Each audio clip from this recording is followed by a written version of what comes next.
చేయను ప్రేక్షకులందరికీ శుభాకాంక్షలు. మనం ఏప్రిల్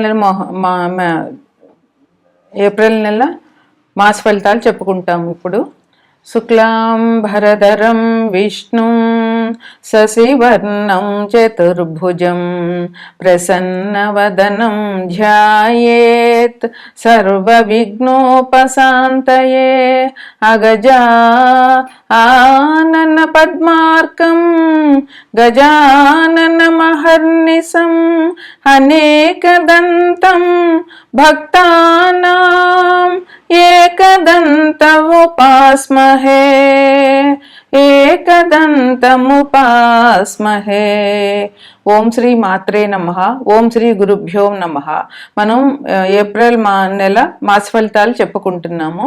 ఏప్రిల్ మాస ఫలితాలు చెప్పుకునేటప్పుడు ముందుగా 12 రాసులకి ఈ మాసంలో ఎటువంటి గ్రహచార ఫలితాలు ఉంటాయి, అది మంచివా చెడ్డవా అన్నది మనం గోచారాన్ని చూసుకుని చెప్పుకుంటాము. అది ముందుగా 12 రాసుల్లో ముఖ్యమైనది. తదుపరి రాశి మకర రాశి. మకర రాశికి అధిపతి శని భగవానుడు.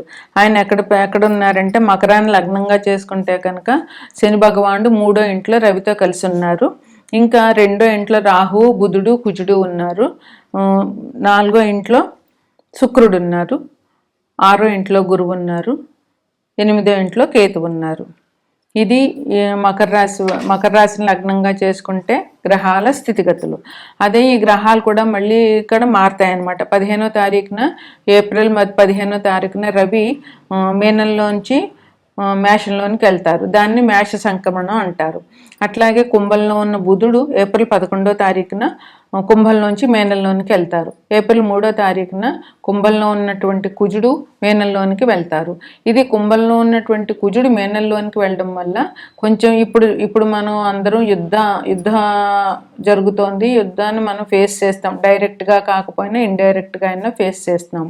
దీనివల్ల చిన్న చిన్న సమస్యలు మనకు కూడా ఇప్పుడు మొదలైనాయి. గ్యాస్ లేకపోవడము, టైంలో గ్యాస్ డెలివరీ కాకపోవడము, పెట్రోల్ లేకపోవడము, ఇట్లాంటి చిన్న చిన్న సమస్యలు. అట్లాగే మన వాళ్ళు ఎంతమందో ఆ గల్ఫ్ కంట్రీస్లో ఉన్నారు, అక్కడ ఉండిపోయారు. అందువల్ల మనం ఈ రాశి ఈ కుజుడు యుద్ధానికి గొడవలకి అన్నింటికీ ఆయన కారకుడు. ఇప్పుడు ఈ రాశిలోంచి జలతత్వ రాశిలోనికి మారారు కనుక ఇప్పుడు కొంచెం యుద్ధం అంత ఉధృతి తగ్గే అవకాశాలు ఉన్నాయని కొంతమంది జ్యోతిష్ శాస్త్రవేత్తలు చెప్తున్నారు. దానివల్ల మనకి మంచి జరుగుతుందని మనం దేవుణ్ణి ప్రార్థిద్దాము. యుద్ధం ఆగిపోవాలని, అక్కడ ప్రజలందరూ సుఖ సౌఖ్యాలతో ఉండాలని మనం దేవుని ప్రార్థిద్దాము. దేవుణ్ణి మన కోసం మనం ప్రార్థించకుండా పక్క వాళ్ళ కోసమో ఎదుటి మనిషి మంచితనం కోసమో ప్రార్థించడం వల్ల దేవుడు మన కోరికలు తీర్చకపోయినా ఇలాంటి కోరికలు తప్పకుండా తీరుస్తాడు. అందువల్ల వాళ్ళు సుఖంగా ఉంటే మనం కూడా సుఖంగా ఉన్నట్టే. జ్యోతిష్యం ఎప్పుడు అదే చెప్తుంది. మన మనసుని మార్చుకోమని చెప్తుంది గ్రహాలకు అనుకూలంగా. ఇప్పుడు శని భగవానుడు ఉన్నాడు. ఆయన ఆయన బద్ధకానికి, నెమ్మదితనానికి, క్రమశిక్షణకి మారిపోయారు. ఆయన క్రమశిక్షణగా ఉంటే ఆయన ఏలినాటి శని ఉన్నా కూడా మనం భయపడనక్కర్లేదు. ఎందుకంటే మనం ఎంత ధర్మంగా ఉంటే అంత మంచి శని భగవానుడు మనకు చేస్తాడు. అందువల్ల శని భగవానుడు ఏలినాటి శని అని భయపడాల్సిన పని ఏం లేదు. మనం జాగ్రత్తగా మన విధులు మనం ధర్మంగా నిర్వర్తించడం, ధర్మ సంపాదన, తల్లిదండ్రులను పూజించడము, పెద్దవాళ్ళని గౌరవించడము, క్రమశిక్షణతో ఉండడము, నడక చేయడము, పెద్దవాళ్ళని ఆదరించడము, ఇట్లాంటివి చేస్తే శని భగవాన్ నుంచి అసలు మనకి ఇబ్బందులే ఉండవు. అట్లాగా మనం ఏంటంటే అందరం కలిపి ఆ భగవంతుని ప్రార్థిద్దాం. అక్కడ యుద్ధం ఆగిపోవాలని, అక్కడ ప్రజలందరూ కూడా సుఖ సంతోషాలతో ఉండాలని మనం భగవంతుని ప్రార్థిద్దాం. మనందరం ప్రార్థిస్తే తప్పకుండా ఆ కోరిక నెరవేరుతుంది. ఆ భగవంతుడు తీరుస్తాడు. అందరికీ ఆయనే, అల్లా అయినా ఆయనే, మనమైనా ఆయన, మన శివుడైనా ఆయనే. అందుకని మకరంలో ఏమేమి నక్షత్రాలు ఉంటాయంటే ఉత్తరాషాఢ 2, 3, 4 పాదాలు, శ్రవణం 4 పాదాలు, ధనిష్ట 1, 2 పాదాలు ఉంటాయి.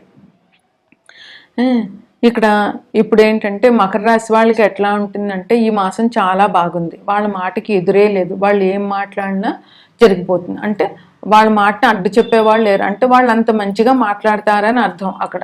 వాళ్ళు చెడు చెప్పినా జరిగిపోతుందని కాదు అర్థం అక్కడ. వాళ్ళు మంచి చెప్తారు, వాళ్ళ మాట మంచిగా ఉంటుంది కనుక అందరూ వింటారు. వాళ్ళకి ఎలాంటి కెపాసిటీ అంటే మాటలతోనే పనులు చేయించేస్తారు. మనతో కబుర్లు చెప్తూ ఉంటారు, మనం పని చేసేస్తూ ఉంటాం అనమాట వాళ్ళతో ఉంటేను. అట్లాగే ఆరోగ్యం కూడా వాళ్ళకి చాలా బాగుంటుంది. వాళ్ళకి, వాళ్ళ కుటుంబ సభ్యులకి, ఈ రాశిలో ఉన్న వాళ్ళందరికీ ఆరోగ్యం ఈ మాసంలో ఎటువంటి ఇబ్బందులు లేవు. కొత్తగా పాతగా ఎప్పటి నుంచో అనారోగ్యం ఉన్న వాళ్ళకి కొంచెం ఉపశమనం కల్పించవచ్చు. కొత్తగా ఎవరు అనారోగ్యం పాలు కారని చెప్పవచ్చు. ఇంక మీకు ఎప్పటి నుంచో రావాల్సినటువంటి బాకీలు ఏమైనా ఉంటే కూడా అవి కూడా ఈ మాసంలో మీకు చేతికి వచ్చేస్తాయి, ఆ డబ్బులు కూడాను. ఎప్పటి నుంచో కోర్టు వ్యవహారాలు కొట్టుకుంటూ ఉన్నట్లయితే ఆ కోర్టు వ్యవహారాలు కూడా ఈ మాసంలో ఒక కొలిక్కి వస్తాయన్నమాట. ఎవరైనా ఇల్లు నిర్మాణం, ఇప్పుడు అసలే ఉత్తరాయణ పుణ్యకాలం, మనం శంకుస్థాపన చేయాలంటే ఈ 6 నెలల్లోనే చేయాలి. జూన్ తర్వాత మళ్ళీ మనకి దక్షిణాయనం వచ్చేస్తుంది. దక్షిణాయనంలో అసలు ఇంటి నిర్మాణం పనులు మొదలు పెట్టకూడదు, అంటే శంకుస్థాపనలు చేయకూడదు. ఇప్పుడు చేసుకుని అప్పుడు ఇల్లు కంటిన్యూ చేసుకోవచ్చు. అందువల్ల ఎవరైతే గృహ నిర్మాణం చేయాలని అనుకుంటున్నారో వాళ్ళు తొందరపడండి.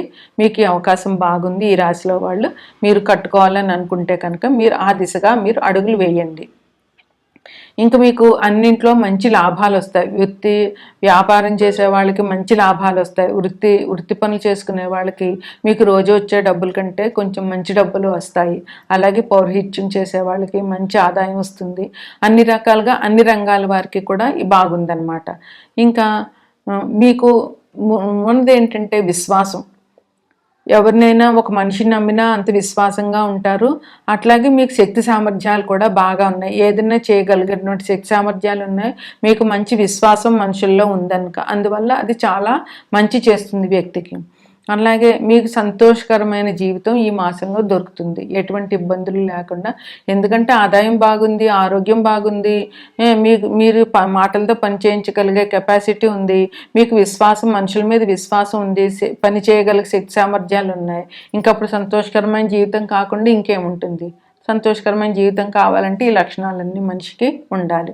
విద్యార్థులు కూడా కొంచెం ఏకాగ్రతను పెట్టగలుగుతారు. వాళ్ళు ఒకే ఏకాగ్రతతో చదువుతారు కనుక మంచి ఫలితాలు పొందుతారన్నమాట. కుటుంబంలో అందరిది ఒకే మాటగా ఉంటుంది. దాన్ని మించి ఇంట గెలిచి రచ్చ గెలవమన్నారు. అందువల్ల ఇంట్లో అందరూ ఒకటే మాట మీద ఉంటే బయట వాళ్ళు మన కుటుంబ సభ్యులను విడగొట్టడానికి ప్రయత్నాలు చేసినా కూడా అది జరగదు. అందువల్ల చాలా బాగుంటుంది. ఇంకా ఏప్రిల్ 2వ తారీఖున ఇది మనకి హనుమత్ జయంతి ఉంది. తెలంగాణలో హనుమత్ జయంతి ఏప్రిల్ 2న చేస్తారు. ఆ రోజు హనుమత్ దర్శనం చేసుకోండి. ఏప్రిల్ 20వ తారీఖున అక్షయ తృతీయ పండుగ ఉంది. ఆ రోజు యాదగిరి నరసింహస్వామికి చందన లేపనం చేస్తారు కనుక అది కూడా చేయండి. ఇంకా అన్ని రాశుల వారు ముఖ్యంగా ఈ సంవత్సరం చేయాల్సిన పని ఏంటంటే కాలభైరవాష్టకాన్ని ప్రతిరోజు చదువుకోండి. అలాగే ప్రతిరోజు సాధ్యమైనంత వరకు హనుమంతుడి ఆలయానికి వెళ్ళండి. ప్రతిరోజు వెళ్ళలేకపోతే కనీసం మంగళ శుక్రవారాలైనా ఆయన దర్శనం చేసుకోండి. ఇది మీకు చాలా మంచిని కలుగజేస్తుంది. ఇది మకర రాశి వారికి శుభాశుభ ఫలితాలు.